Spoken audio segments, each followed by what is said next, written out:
오늘 여러분과 함께 나눌 하나님의 말씀 제목은요, 예수님의 자격입니다. 예수님의 자격. 예수님이 가지고 계신 자격을 한번 이야기하려고 그래요. 자, 우리가 살아가면서 어떤 자격이 굉장히 많이 필요합니다. 사실은 우리가 뭔가를 하려고 그러면 그 뭔가를 하기 위한 자격이 필요한 일들이 굉장히 많죠. 우리 흔하게 우리 운전하는 것들도 보면 어때요? 운전을 아무나 할 수 있는 게 아니고 운전할 수 있는 자격증을 딴 사람만, 그 이제 운전 면허증이죠. 그런 사람만 운전을 할 수 있습니다. 또 면허증이 있다고 해서 아무 차나 몰 수 있는 게 아니죠. 우리 교회 차 같은 승합차 같은 경우는 어때요? 일종 면허가 있어야, 일종 보통 이상 가지고 계셔야 이제 몰 수가 있지, 2종만 가지고 계시면 또 할 수가 없습니다. 아니면 또 대형 화물차 이런 것들은 또 일종 대형이 있어야 그건 또 할 수 있고, 그러니까 이 자격이라고 하는 게 굉장히 세분화돼서 우리에게 많이 요구가 되고 있는 것을 아마 여러분들 잘 아시리라 생각합니다. 하다못해 동네 도서관에서 책 한 권 빌리려고 해도 어때요?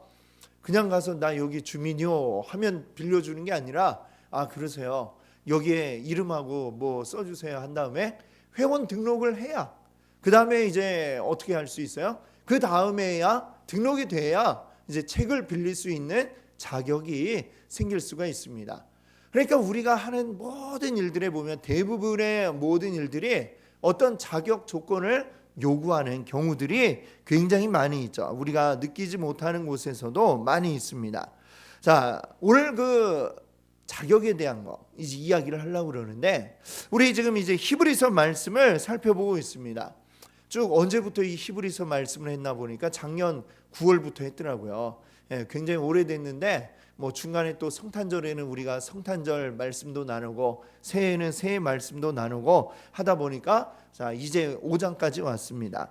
자, 이 히브리서 말씀은 누가 이 글을 썼느냐 잘 알려져 있지가 않습니다. 여기에 보면 전혀 유추할 수 있는 어떤 증거들이 없기 때문에 알 수가 없는데, 하지만 이 글을 쓸 때 누가 주로 읽었으면 좋겠다라는 것을 생각하고 썼는지 그거는 우리가 이제 알 수 있습니다. 오늘 이 히브리서 제목이 뭐예요? 히브리서잖아요, 그렇죠? 히브리 사람들, 즉 유대인들이 주로 읽기를 바라고 처음에 이 글을 썼다는 것을 우리가 알 수 있습니다. 유대인들이 어떤 사람이에요? 처음부터 그 하나님을 믿었던 사람들이고, 그 전통이 굉장히 오래돼 왔고, 그 다음에 하나님이 말씀하신 율법, 이 율법의 틀 안에서 모든 세상을 바라보고 살아가는 사람들이 바로 이 유대인들이고 히브리 사람들인 것이죠. 그들은 무엇을 생각하고 있느냐? 우리가 알고 있는 그 시대의 유대인들에게 성경은 뭐예요? 바로 이 구약 성경이죠. 구약. 지금은 우리가 신약도 있지만 이 당시에 유대인들이 가지고 있는 성경이라고 하면 이 구약 성경이 되겠죠. 지금 우리가 보고 있는 그 구약에서 이야기하고 있는 메시아, 그 메시아를 기다리고 있는 사람들입니다. 그리고 이 유대인들이 생각하는 메시아는 어떤 자인가 하면 바로 다윗 왕과 같은, 다윗 왕이 어떤 사람이에요? 이 나라를 이제 왕국으로 만들고, 그리고 강력한 그 왕권을 바탕으로 그 모든 주변 나라들을 평정한 사람, 그가 바로 다윗입니다. 그때에는 나라의 힘이 강하고 다른 나라에 이렇게 굽신굽신하는 게 아니라 다른 나라들이 알아서 그냥 죄송합니다 하면서 조공을 갖다 바칠 정도로 나라의 힘이 있었던 때가 바로 다윗 왕 때죠. 이스라엘 사람들이 바라는 메시아는 그런 메시아예요. 그러니까 힘이 있고 또 정치적인 능력도 있고 군사적인 또 힘도 강해가지고 이 나라를 아주 강하게 만들어줄 그런 자가 온다면 그분이 바로 메시아다라는 생각을 유대인들은 하고 있죠. 근데 오늘 이 히브리서 저자는 당신들이 생각한 그런 메시아가 아니라 지금 오늘 여러분이 알고 계시는 예수님이 바로 여러분이 생각하시는 메시아고 그리스도다라는 이야기를 이제 하고 있습니다. 그래서 그럼 이 유대인들이 가지고 있던, 그럼 우리 생각이 틀렸나요? 우리가 뭐가 잘못됐죠? 라는 걸 이제 알려줘야 되겠죠. 그래서 그런 것들을 이제 쭉 설명하고 쓰고 있는 책이 히브리서다라고 여러분이 생각하시면 되겠어요. 그래서 이 히브리서에서는 구약에 대한 어떤 그 이야기들을 많이 하죠. 그리고 구약에 나오는 것들과 예수님을 또 많이 비교하고 대조하고, 그런데 여러분이 알고 있는 구약의 대단하고 위대한 어떤 것들보다도 예수님은 더 위대하시다라는 이제 이런 식으로 설명을 쭉 해나가고 있습니다. 오늘 우리가 함께 읽은 본문 말씀에서는 예수님을 누구와 비교하고 있냐면 대제사장과 이제 비교를 하고 있어요. 예수님이 대제사장이시다, 아니 더 위대한 분이시다 대제사장보다 라는 그런 이야기를 하고 있는 것이죠. 자, 대제사장은 그러면 어떤 사람입니까? 제사장들 가운데서도 이제 가장 이거라 할 수 있겠죠. 가장 우두머리. 근데 이 대제사장이 어떤 역할을 하느냐? 바로 하나님과 이 이스라엘 백성들을 연결해 주는 역할을 한다, 이렇게 이야기할 수 있을 것 같아요. 그래서 대제사장은 1년에 한 번 대속죄일이 있습니다. 이스라엘의 절기 가운데 대속죄일, 그 날에 무엇을 하냐면 이스라엘 모든 백성들의 죄를 다 가지고 하나님 앞에 나아가서 이제 제사를 드리고 하나님 앞에 용서해 주세요 이렇게 비는 그 날이 이제 대속죄일이겠죠. 그래서 이 하나님을 만날 수 있는 장소가 구약 시대에는 성전으로 이제 한정돼 있었잖아요. 그 성전 안에 가장 깊숙한 곳에 어디가 있냐면 지성소가 있습니다.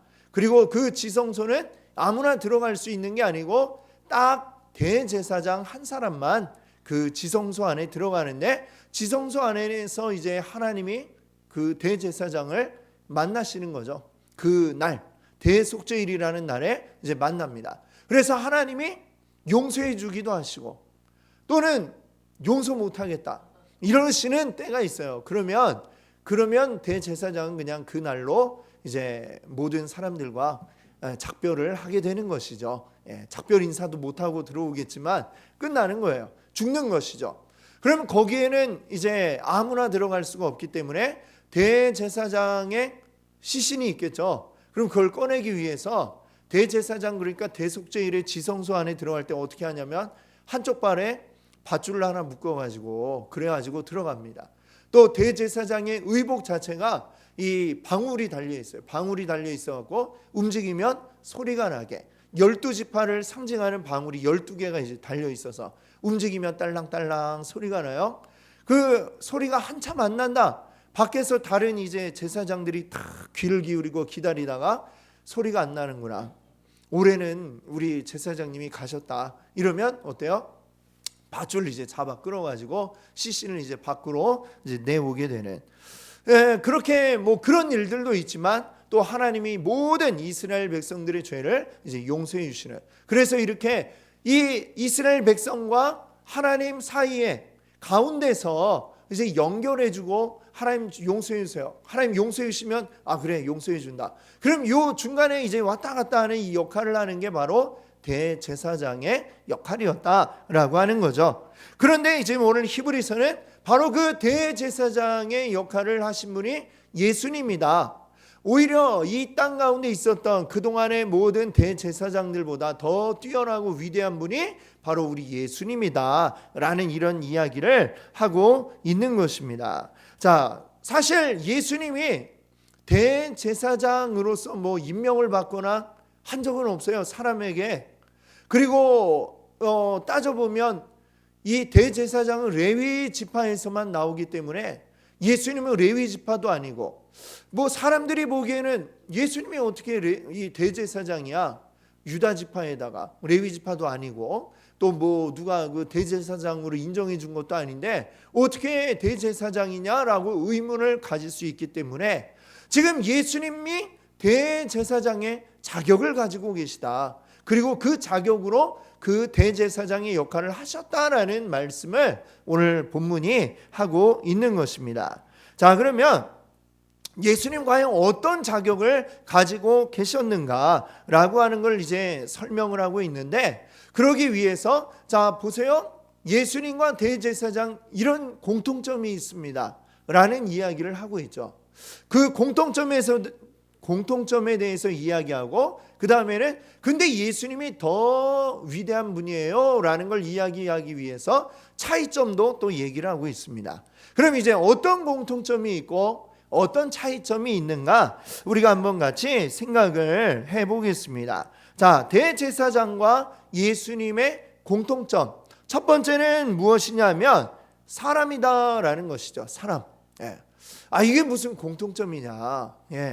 우리도 사람이고 뭐 다 사람인데 그게 뭐 공통점일까 싶은데, 자 1절 말씀 한번 보세요. 1절 같이 한번 볼까요? 대제사장마다 사람 가운데서 택한 자이므로. 네. 자, 이 대제사장은 일단은 사람 중에서 된다. 너무나 당연한 이야기지만, 자, 근데 왜 사람 중에서 되느냐? 사실 사람의 특징이 있어요. 뭐냐면 연약하다라는 것이죠. 연약하다. 자, 보면 그래서 2절을 말씀 한번 더 이어볼게요. 그가 무식하고 미혹된 자를 능히 용납할 수 있는 것은 있습니다. 아멘.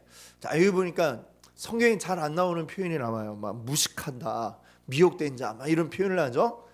이 대제사장이 무식한 자, 미혹된 자, 즉 하나님에 대해서 지식이 없고, 그게 무식한 거죠. 하나님에 대한 지식이 없고 하나님 앞에서 잘못된 것들에 미혹된 자들도 이 대제사장이 능히 용납할 수 있는 것은, 그를 받아들일 수 있는 것은 뭐냐면 대제사장 자신도 연약에 휩싸여 있다. 무슨 얘기냐면 대제사장 역시도 연약한 인간일 뿐이다 라는 얘기를 하고 있습니다.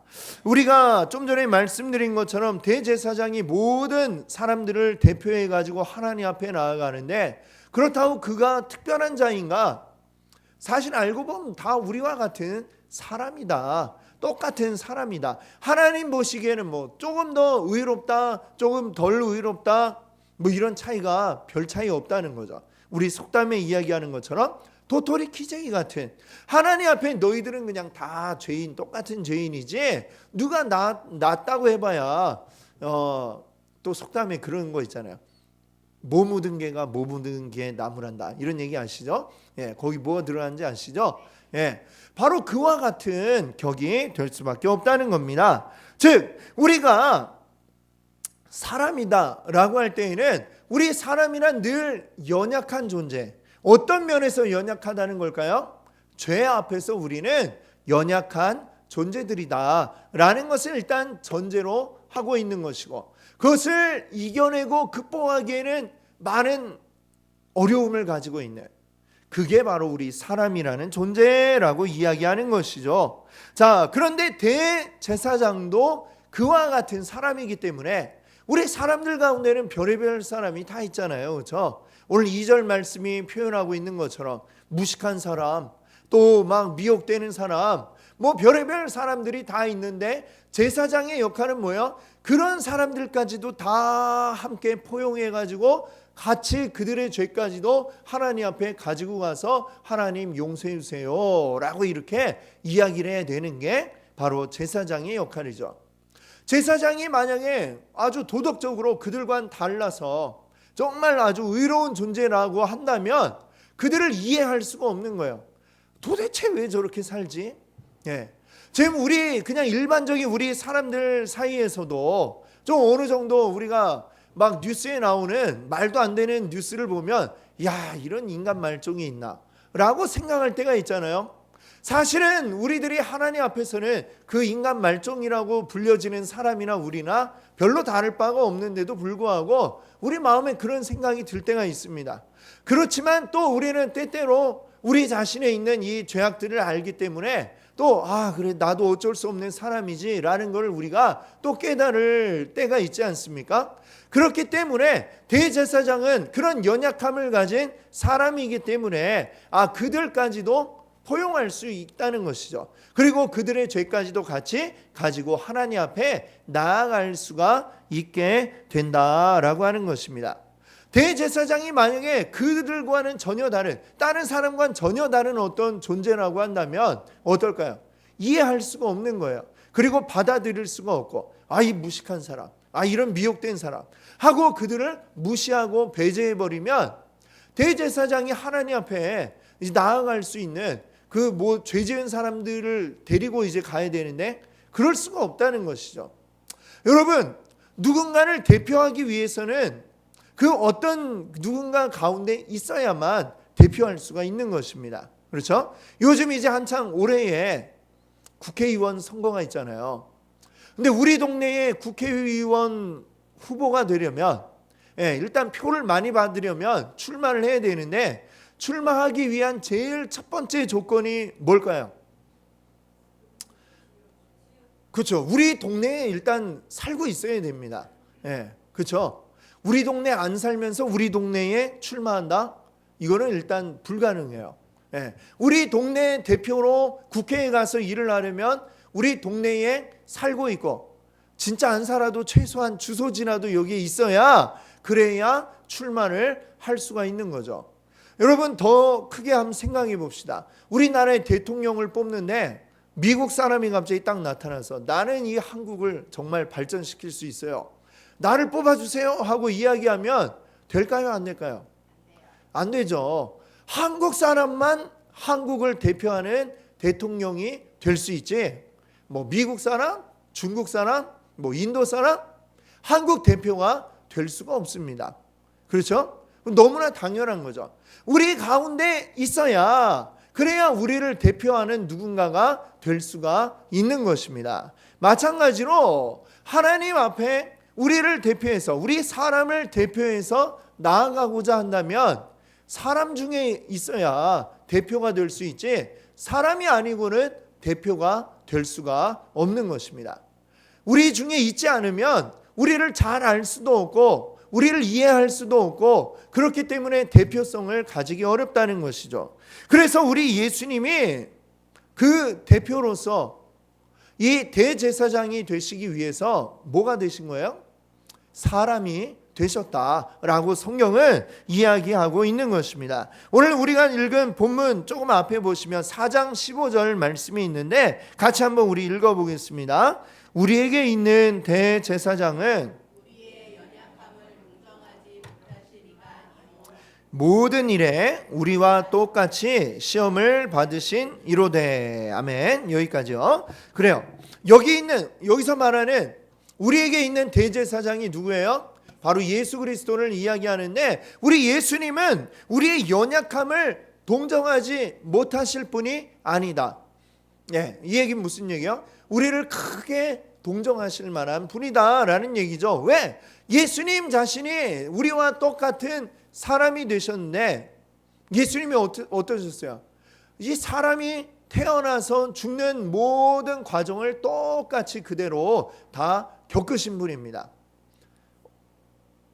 어머니 뱃속에서 10달을 채워서 출생하시고 그리고 말도 할 수 없는 그 영아의 시기, 그냥 우는 거 외에는 자기 의사를 표현할 수 없는 그 어린 아기 시기를 보내시고 또 어린이, 청소년 시기를 거쳐서 성인이 되기까지 우리와 똑같이 이렇게 자라나는 성장 과정도 다 거치면서 사람이 겪어야 되는 모든 어려움들 이런 것들을 다 일일이 몸소 겪어보신 분이 우리 예수님이라는 것이죠. 그렇기 때문에 우리 예수님이 하나님의 아들이지만 그럼에도 불구하고 우리를 대표할 수 있는 자격을 가질 수 있다라고 이야기하는 것입니다. 우리와 같은 우리의 소속된 우리와 같은 사람에 속해 있는 분이셨기 때문에 그래서 예수님은 우리를 대표해서 하나님과 우리 사이를 연결할 수 있는 대제사장이 될 수 있었다라는 점을 이렇게 이야기하고 있는 것이죠. 자, 또 두 번째로 예수님과 대제사장의 공통점이 있는데 그것은 뭐냐면 바로 하나님이 임명하셨다라는 것입니다. 하나님 임명하셨다. 즉 대제사장은 뭐예요? 사람들이 뽑아가지고 국회의원 뽑듯이 투표해서 될 수 있는 것도 아니고, 아니면 뭐 왕이 임명해서 되는 것도 아니고, 그 다음에 내가 하고 싶다고 내가 이거 할 테니까 시켜주세요 한다고 해서 할 수 있는 것도 아니고, 오직 대제사장이 될 수 있는 유일한 방법은 하나님이 임명하셔야만 된다라는 것입니다. 자, 4절 말씀 한번 읽어볼까요? 이 종기는 아무도 스스로 취하지 못하고 오직 아론과 같이 하나님의 부르심을 받은 자라야 할 것이니. 예. 자, 여기서 얘기하는 거는 즉 아론이 그랬던 것처럼, 아론이 첫 번째 대제사장이었죠. 그리고 그 이후로는 아론의 자손들만이 대제사장이 되도록 하나님이 그렇게 부르셨습니다. 하나님이 부르셨다, 즉 하나님이 임명하셨다라고 이렇게 우리가 이해할 수 있겠죠. 이스라엘에 12개의 지파가 있어요. 12지파. 야곱의 12아들들, 그 아들들의 후손들이 이제 12지파를 이루는데, 그 12지파 가운데 레위 지파만 제사장을 할 수가 있고요. 그리고 그 제사장도 그 가운데서도 아론의 그 후손들만이 대제사장을 할 수 있게 이렇게 만드셨습니다. 왜 그렇게 하셨나? 알 수 없지만 하나님이 그냥 그렇게 하신 거고, 하나님이 그렇게 하도록 하시니까 그렇게 임명이 되는 것입니다. 자, 마찬가지로 예수 그리스도도 예수님이 나 대제사장 될래요? 한다고 해서 그냥 되는 것이 아니고, 예수님도 역시 뭡니까? 하나님이 그러면 대제사장으로 내가 임명하노라 할 때에 예수님도 대제사장이 될 수 있었다라고 이야기하는 것이죠. 그래서 5절 말씀, 오늘 5장 5절 말씀 같이 한번 볼까요? 또한 이와 같이 그리스도께서 대제사장 되심도 스스로 영광을 취하심이 아니요 너는 내 아들이니 내가 오늘 너를 낳았다 하셨고. 아멘. 이게 바로 그 말씀입니다. 예수님이 뭐 그냥 내가 될래요 스스로 영광을 취하는 그런 것이 아니라, 하나님께서 그래 네가 대제사장이 되어라, 너는 내 아들이라, 내가 너를 택하였다, 내가 너를 세우겠다, 이 과정을 거쳐서만 대제사장이 되셨다라고 하는 것이죠. 그래서 그리스도와 대제사장의 공통점, 아까 처음에 얘기한 것처럼 연약함을 가지고 있는 사람이라는 것, 그리고 스스로 된 게 아니라 하나님이 세우셨다, 하나님이 임명하셨다, 이게 바로 공통점이죠. 자, 근데 이 점에서 똑같은 이 공통점이지만 여기서 또한 차이점이 발생을 하게 됩니다. 자, 먼저 이 사람이라는 것, 연약함을 가진 사람인데, 대제사장은 어때요? 그냥 지극히 평범한 우리와 같은 사람이기 때문에 그 연약함 때문에 결국은 죄를 짓는 존재다라는 것이죠. 대제사장이라고 해서 죄 없는 사람이 아니라, 하나님 말씀에 이야기한 것처럼 의인은 없나니 하나도 없다. 의인이 없기 때문에 대제사장도 역시 죄 짓는 죄인이다라는 것입니다. 우리보다는 좀 덜 지을지 모르지만, 덜 지으려고 노력할지 모르지만 역시 죄 짓는 죄인 가운데 한 사람이다라고 하는 것이죠. 그래서 오늘 3절 말씀을 보면 뭐라고 얘기했냐면요, 그러므로 백성을 위하여 속죄의 제를 드림과 같이 또한 자신을 위하여도 드리는 것이 마땅하니라. 하나님 앞에 이제 우리 죄를 용서해 주세요 하고 나아갈 때 백성들의 죄를 이제 가지고 나아가는데, 거기에 자기 거 빼면 돼요, 안 돼요? 자기 거 포함해야죠. 그렇죠? 그러니까 대제사장인 자신 역시 죄인이기 때문에 하나님 앞에, 먼저 하나님 앞에 나아가는 저의 죄를 용서해 주세요, 자기 자신을 위한 그 죄를 속죄하는 속죄제를 먼저 드리고, 그 다음에 또 하나님 앞에 모든 백성의 죄를 용서받기 위한 제사를 또 따로 드리고, 그리고 여러 차례에 걸쳐서 이제 그 대속죄일에 제사를 드렸던 이야기가 성경에 나오고 있습니다. 그러니까 이 대제사장도 역시 하나님 앞에 용서해달라 이 이야기하지 않으면 안 되는 우리와 같은 죄 짓는 사람이었다라고 이야기합니다. 그런데 예수님은 어때요? 죄가 없으신 분이다 라고 하는 것입니다. 4장 15절 말씀을 다시 한번 읽어볼까요? 우리에게 있는 대제사장은 연약함을 모든 일에 우리와 똑같이 시험을 받으신 이로되 죄는 없으시니라. 아멘. 죄는 없으시니라. 이렇게 얘기합니다. 우리와 똑같이 시험을 받고 그 죄의 유혹을 받았지만 예수님에겐 죄는 없다라고 말씀하고 있는 것이죠. 죄가 있느냐 없느냐? 이거 매우 큰 차이다라고 할 수 있습니다. 우리와 같은 사람인 대제사장은 그러니까 부족한 거예요. 그러니까 매년마다 하나님 앞에 나아가서 제사를 드리지 않으면 안 되었다라고 이렇게 이야기하는 것입니다. 하지만 예수 그리스도는 어때요? 완전한 분이시고 죄가 없는 분이시기 때문에 우리를 대표하는 대표로서 하나님 앞에 나아가지만 죄가 없으시고 그렇기 때문에 그 한 번의 제사로 우리의 모든 죄를 깨끗하게 해주셨다. 여기에 이제 조금 더 이제 뭐 추가할 얘기가 있지만 좀 뒤에 이제 이야기를 하겠습니다.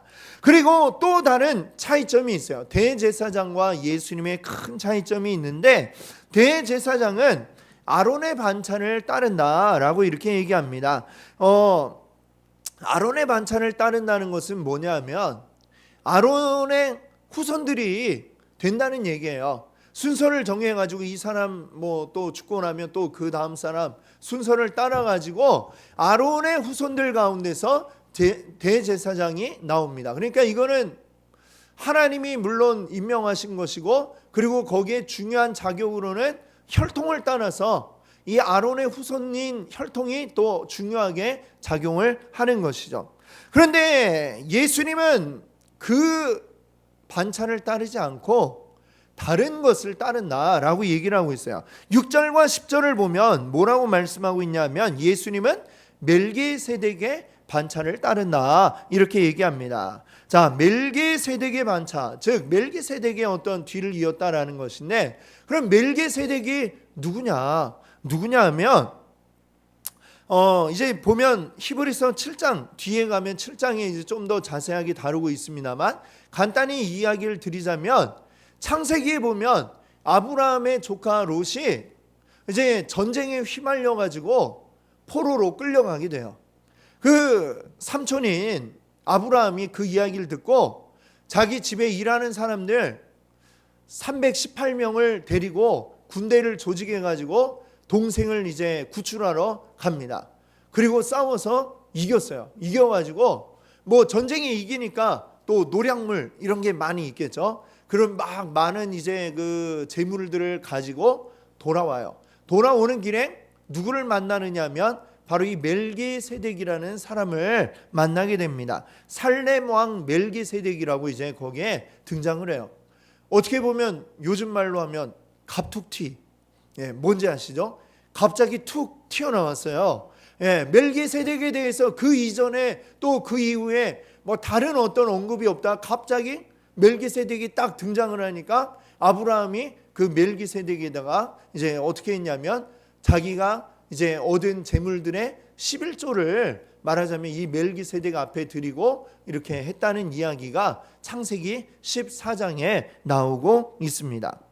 갑자기 왜 멜기세덱이 어디서 나왔지? 근데 하는 일을 보니까 어떤 일을 하고 있냐면 대제사장이 하는 그 일을 했다는 거예요. 자, 굉장히 신비한 인물입니다. 예, 다른 어떤 이야기가 없고 거기에만 잠깐 딱 등장을 하고 그 다음에는 지금 여기 히브리서에 등장을 하고 있어요. 자, 그때에는 어때요?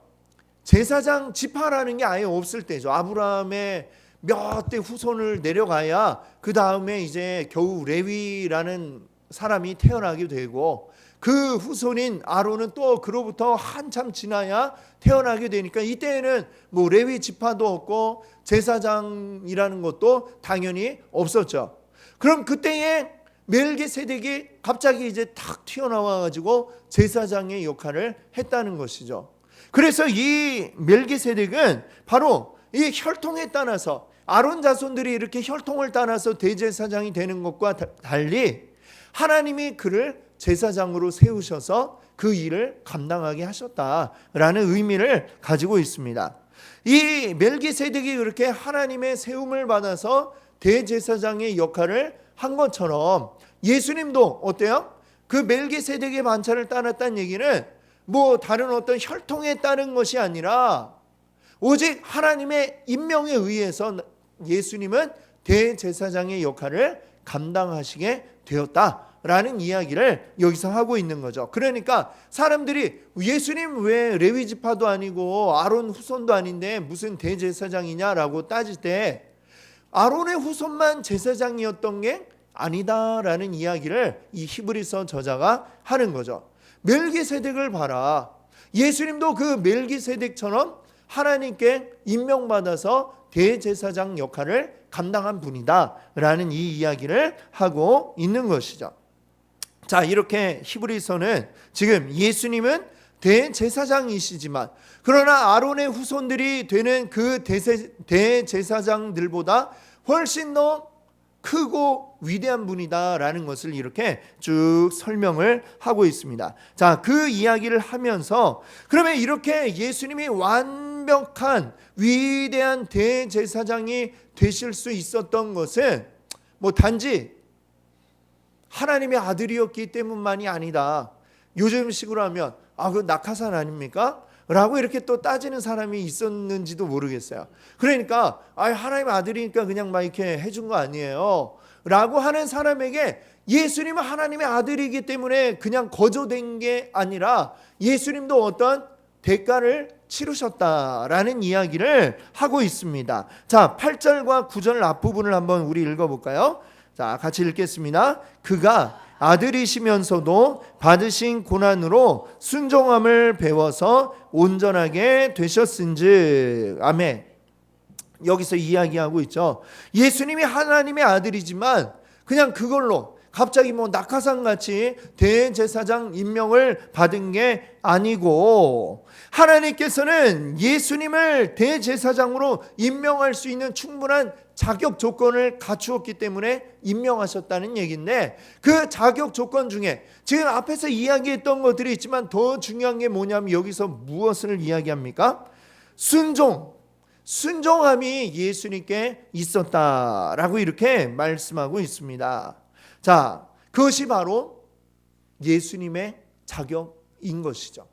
예수님의 자격, 대제사장이 될 수 있었던 자격, 가장 큰 것은 바로 예수님은 순종하셨다라는 것입니다. 앞서 우리가 아론의 그 후손인 대제사장들이 1년에 한 차례씩 하나님 앞에 나아갈 때 제사를 드릴 때 제물을 드리죠. 그 제물로 무엇을 드립니까? 양이나 염소 또는 소 이런 것들을 잡아서 그것을 죽여가지고 대신하여서 우리 죄에 대한 값이 죄의 값은 생명이라고 했어요. 생명으로서만 이제 대신할 수 있기 때문에 양이나 소를 잡아가지고 드리는데 사실은 그것들은 완전한 게 아닙니다. 완전한 게 아니기 때문에 매년마다 계속해서 제사를 드려야만 했죠. 근데 예수님의 제사는 대제사장으로서 예수님이 드리신 제사는 무엇이냐면 어떤 제물을 드렸느냐? 바로 자기 자신을 제물로 드린 것입니다. 예수님이라고 하는 자기 자신을 제물로 드림으로써 완전한 제사가 이루어지게 하셨다. 그럼 예수님 하나님 아들이니까 뭐 죽는 게 아무 문제 없는 거 아닐까라고 할 수 있지만 그렇지 않죠. 예수님 아까 말씀드렸듯이 우리와 같은 사람이셨기 때문에 사람이 제일 두려워하는 게 뭐예요? 죽는 게 제일 두렵죠. 예수님도 사람인 동안에는 죽는 거에 대한 두려움이 분명히 있는 것이고 누가 때리면 또 아프고 맞으면 너무나도 아프고 멍들고 어디 부러지기도 하고 피도 나고 우리와 똑같은 고통을 느끼는 분이셨다라고 성경은 이야기합니다. 근데 그 모든 두려움을 뛰어넘어서 하나님의 뜻에 순종하셨다는 것이죠. 그 순종함으로 자기 자신을 제물로 드려서 다시 더 이상 제사 드릴 필요가 없는 완전한 제사를 드리셨다. 그래서 오늘날에는 어때요? 제사장이 따로 필요가 없고 그리고 제물도 따로 필요가 없죠. 요즘에 뭐 우리가 소 잡아서 제사 드리고 하지 않잖아요, 하나님 앞에.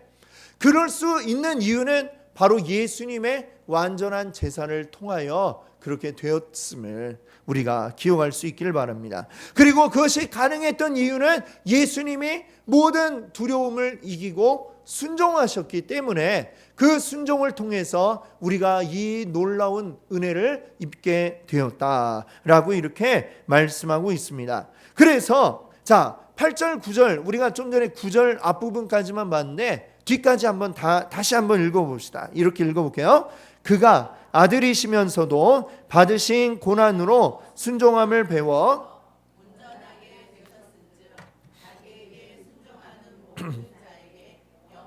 구원의 근원이 되시고, 지금 이제 이 말씀을 드리고자 하는 것입니다.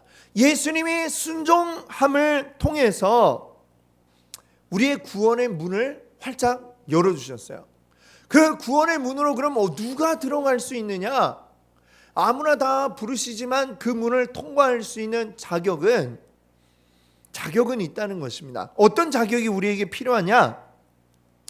예수님이 순종하신 것처럼 또한 우리도 순종할 때에 그 구원의 문을 통과할 수 있다라고 우리에게 말씀하고 있는 것이죠.